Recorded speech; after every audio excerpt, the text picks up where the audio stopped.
কাৰোবাৰ সুখৰ বাবে তাৰ কাষৰ পৰা নিজকে আঁতৰাই লৈ অহাটো হ'ল ভালপোৱা আৰু নিজৰ সুখৰ বাবে কাৰোবাৰ কাষৰ পৰা নিজকে আঁতৰাই লৈ অহাটো হ'ল প্ৰতাৰণা।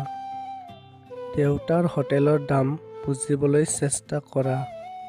যিসকল সন্তানে দেউতাকৰ শাসনত কষ্ট পোৱা তেওঁলোকক কৈছোঁ শুনা। এবাৰ দেউতাকৰ হোটেলৰ পৰা ওলাই চোৱা এমুঠি ভাতৰ বাবে কিমান পৰিশ্ৰম কৰিব লাগে।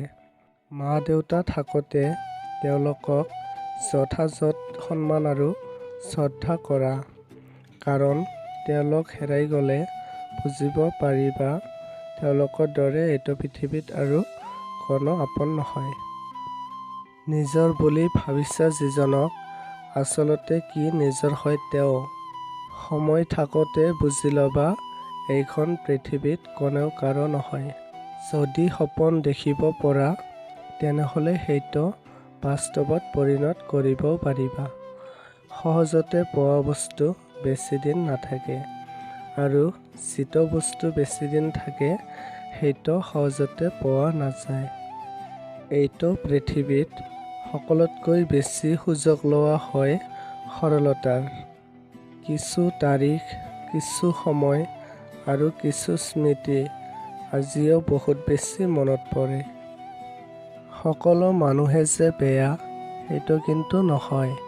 কোনোবাই নিজ ইচ্ছাৰে বেয়া হৈ যায় আৰু কাৰোবাক পৰিস্থিতিয়ে বেয়া কৰি দিয়ে। মধ্যবিত্ত পৰিয়ালৰ সন্তান নহ'লে বুজিবই নোৱাৰিলোহেঁতেন নিজৰ সপোনবোৰ পূৰণ কৰাটো ইমান কঠিন। কিন্তু সপোনটো পূৰণ হ'লে মনৰ মাজত যি পৰিমাণৰ আনন্দ হয় সেইটো আনন্দৰ কথা ভাষাৰে কৈ বুজাব নোৱাৰি। তুমি বেকাৰ বুলি জানিও যিজন ছোৱালীয়ে তোমাক ভাল পায়, তোমাক লৈ জীৱনটো কটাব বিচাৰে, সেই ছোৱালীজনীক কেতিয়াও হেৰাই যাব নিদিবা। কাৰণ আজিকালি অৰ্থহীন আৰু ভাল কেৰিয়াৰবিহীন ল'ৰাক বহুত কম সংখ্যক ছোৱালীয়ে ভাল পায়। বুজিলানে প্ৰিয়?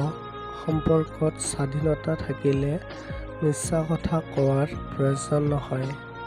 ভাল পোৱাটো সুন্দৰ যদি মানুহজন সঠিক হয়। ধৈৰ্য ধৰিবলৈ শিকা। বেয়া সময় চিৰস্থায়ী নহয়, ভাল সময় এদিন আহিবই।